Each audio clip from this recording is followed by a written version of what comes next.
मारेगाव शहरातील विविध खुल्या प्लॉटमध्ये व लेआउट परिसरात काही तरुणांकडून गांजाचे सेवन होत असल्याची चर्चा सध्या नागरिकांमध्ये सुरू आहे.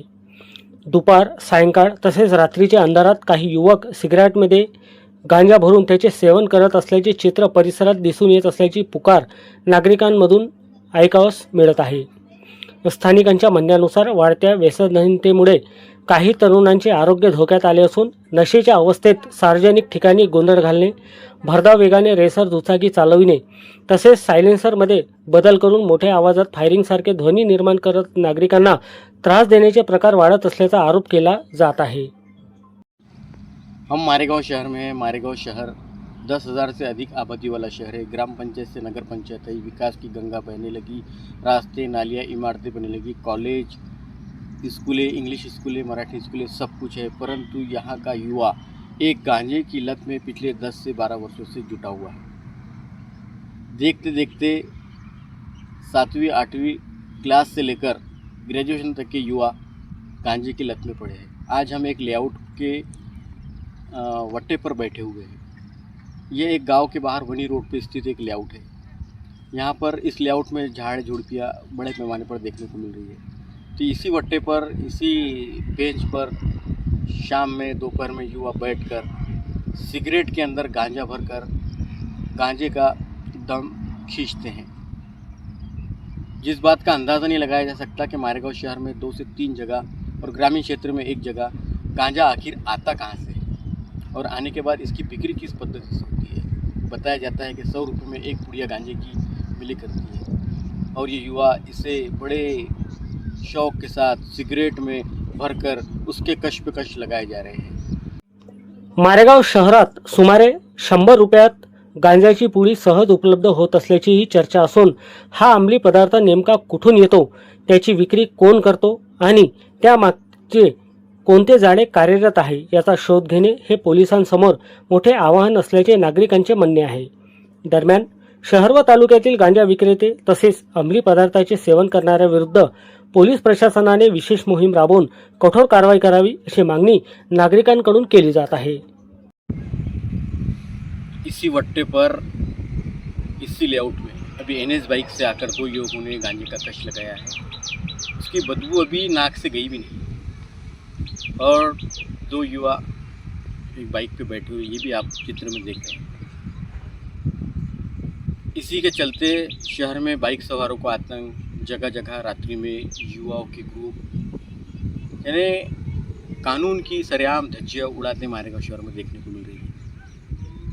पिछले एक स्कूली छात्रों ने अपने ही घर में कई तोलों पर सोने में सेंध लगाई थी, जिसे क्राइम ब्रांच ने इसकी गुत्थी सुलझाई और उन आरोपियों को पकड़ा गया। ऐसी घटनाएं मारेगांव शहर में बढ़ती जा रही है। क्या इसे कहीं ब्रेक लग पाएगा? क्या कानून व्यवस्था इसे रोक पाएंगी? क्या ये पुलिस प्रशासन के सामने एक बड़ा आह्वान है। आखिर पुलिस इस बात की तफ्तीश करेंगी क्या? गांजा कहाँ से आता, कहाँ बिकता और युवाओं तक कैसे पहुँचता? रात्रि में युवा ग्रुप बनाकर जगह जगह के लेआउटों में बैठ के कश पे कश लगाए जा रहे हैं। क्या नशे की लत से इन युवाओं को मुक्ति दिलाई जाएगी? क्या इन सारे बातों को लेकर प्रशासन को इन युवाओं ने कायदे की चौखट में खड़ा कर दिया है। ETV के लिए मारेगांव से उमर शरीफ। हमारे साथ दुमान विशाल जी केनेकार, शिवसेना शिंदेगढ़ के तालुका प्रमुख है, युवा है, आज सत्ता में है। विशाल जी, आपसे मेरा ये प्रश्न है कि ये जो गांजा मारेगांव तक है, लेकिन MD ड्रग्स जो वनी तक आ चुका है, कई मामले MD के LCB ने, वनी पुलिस ने, DB स्कॉट ने इन पर कार्रवाई की और वनी से मारेगांव का अंतर 16 किलोमीटर है। कहीं MD भी अगर मारेगांव आ जाती है, युवा वर्ग गांजे के साथ साथ MD का भी अधीन हो जाता है, तो ये अपने तहसील के लिए एक बहुत बुरा वो है, बहुत बुरी घड़ी है। तो इसलिए आप क्या कर पाएंगे? पुलिस प्रशासन के साथ में आप ऐसी कौन सी बात, वादा पक्का करेंगे कि ये कहीं इसको ब्रेक लग पाए? हम हमारी पार्टी की तरफ आम्ही शिवसेनेच्या वतीने मारेगाव पोलीस स्टेशनला शिवसेनेच्या वतीने आम्ही या गोष्टीसाठी निवेदन देऊ. गेल्या मागच्या वर्षी पण आम्ही ह्या विषयाला घेऊन कला वाणिज्य कॉलेजमधल्या मुलांचा काही विषय होता इकडल्या त्या लेआउटवर, तर त्या संदर्भात वडगावकर आपले वानखेडे साहेब होते, त्यांच्यासोबत ह्या विषयावर चर्चा केली होती. आणि आपले कोर्टाचा जो रोड आहे मारेगावचा कानाडगाव रोड, त्या रोडवर गांजा भेटते म्हणून, म्हणजे जे मारेगावला सुरुवात झाली होती 2-3 वर्ष झाली होती, नवीन सुरुवात झाली होती, तेव्हा तिथं गांजा भेटते म्हणून होतं. तर आम्ही स्वतः जाऊन तिथून जे पकडलं होतं त्यांना आणलं होतं पकडून. आणि त्याच्यानंतर आता हे जे MD ड्रग्सचं तर आता नवीनच मलाही माहीत नव्हतं, पण आत्ता कसं आहे तर हे माहीत झालं. वणीपर्यंत जो विषय आलेला आहे, नागपूर मोठ्या मोठ्या सिटीमध्ये आहे, आणि त्याचं प्रमाण इकडं आपल्याकडं ग्रामीणमध्ये पडत आहे. मारेगाव तालुका हा पूर्णतः ग्रामीण आहे, आदिवासी बहुल तालुका आहे. आणि ह्या तालुक्यामध्ये ड्रग्स काय म्हणते गांजाचं प्रमाण होतं आत्तापर्यंत, पण आता हे वणीला जे MD ड्रग्स आलं हे खूपच भयानक आणि घातक आहे. आता याच्यावर आम्हाला बी सर्व पक्षीय चिंतन करण्याची वेळ आलेली आहे, कारण की आमचेच पुढं चालून मुली ह्या शाळा कॉलेजला जाताना येताना ह्या गोष्टीच्या सेवनात येऊ शकते. आणि मेन म्हणजे ग्रामपंचायत असो किंवा नगरपंचायत असो, यांनी विशेष करून ह्या गोष्टीवर लक्ष दिलं पाहिजे की जे हे गार्डन बनलेले आहे किंवा ओपन पेस आहे, हे जे सर्वत्र लेआउट जे खाली पडलेले आहे, लेआउट बनवून आहे, इथं सर्व म्हणजे झाडं झुडपं जे बनलेले आहे हे सर्व साफ करायला पाहिजे. आणि यांच्याकडून काही म्हणजे त्याच्यासाठी CCTVची किंवा काहीची अशा जे निर्जन ठिकाणं आहे जिथं कोणी जात नाही, अशा ठिकाणी लक्ष देऊन कार्य करायला पाहिजे, तर ह्या गोष्टीवर आळा येऊ शकते. नाहीतर ह्या गोष्टीवर आळा येणं काही पॉसिबल नाही सध्याच्या कंडिशनला. ह्या अशीच जागा पाहून युवा पोरं सर्व म्हणजे ह्या गोष्टी करून राहिले. कॉलेजचे 8वी-9वीपासून पोरं ह्या आधी नाही सर्व. तर याच्यासाठी मेन लक्ष देणं जरुरी आहे. निवेदन देऊन किंवा कोणीकडे कंप्लेंट करून ह्या गोष्टीचा सॉल्युशन होणार नाही आहे. मेन विषय आहे की त्या गोष्टीचं आपल्याला कसं कमी करता येईल, त्यासाठी त्या लोकांवर कसं वॉच ठेवता येईल, हे सर्वांनी मिळून लक्ष द्यायला आहे. एका कोणाची पोलीस स्टेशनवरच जिम्मेदारी देऊन किंवा कोणावरच जिम्मेदारी देऊनही होणार नाही. हे सर्वाला ज्याच्या लक्षात येत आहे की तिथं कुठं प्रॉब्लेम आहे, ह्या गोष्टीचं त्या सर्वांनी एक सुजक नागरिक म्हणून कंप्लेंट करून किंवा त्याची माहिती देऊन, हे पोलीस डिपार्टमेंट असो किंवा LCB पथक असो, ज्यांना पाशी देऊ शकते त्यांना देऊन त्याच्यावर तेव्हा कुठं ते आटोक्यात येईल. नाहीतर हे MD ड्रग्स 16 किलोमीटर वणीपर्यंत आलेलं आहे. हे 16 किलोमीटर मारेगावला यायला काही खूप वेळ लागणार नाही. आणि गांजापासून जे पिणारे होते, गांजा पिऊन राहिले, याच्यापासून आता त्यांची हॅबिट झाली आहे मुलांनी.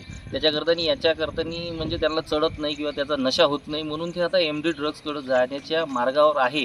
हे काही वावगं अलग सांगण्याची गोष्ट नाही. हे 100% ह्या गोष्टी होणारच आहे पुढे चालून. आणि MD ड्रग्स जर लक्ष नाही दिलं तर 100% येणाऱ्या 6 महिन्यात वर्षभरात मारेगावमध्ये बी भेटाले आणि मारेगावच्या खेड्यापाड्यावरही भेटाले काही वेळ लागणार नाही. ह्या गोष्टीकडे लक्ष चांगल्या याने दिले तरच जमेल, नाहीतर येणारी पिढी पुढची उद्ध्वस्त होऊन जाईल.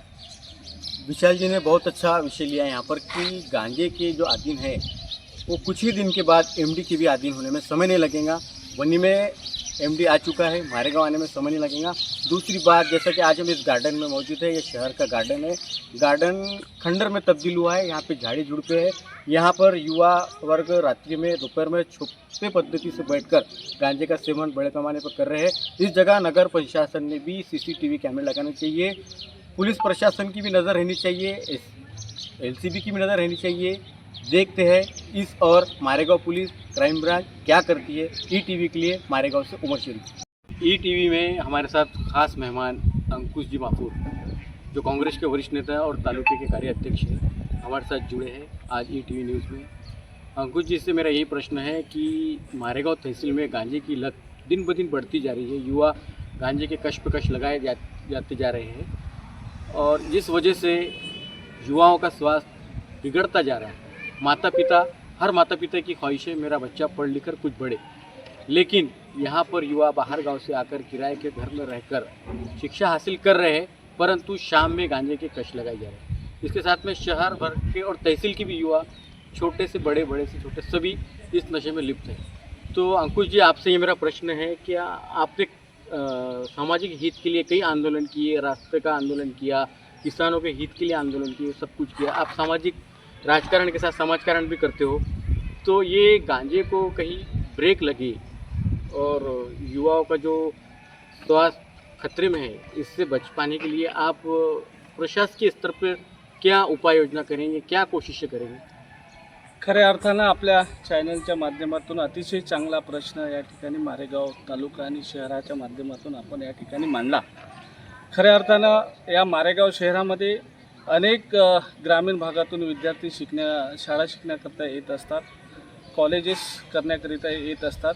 आम्ही आमच्या प्रशासनाच्या माध्यमातून प्रशासनाला आम्ही आमच्या पार्टीच्या वतीने, आमच्या सामाजिक क्षेत्राच्या वतीने या ठिकाणी आम्ही पोलीस स्टेशनला याची माहिती देऊ आणि पोलीस स्टेशनच्या माध्यमातून अतिशय स्टीप पद्धतीने या ठिकाणी रेस्क्यू ऑपरेशन या ठिकाणी करायला पाहिजेत आणि विद्यार्थ्याचं भवितव्य वाचवायला पाहिजेत.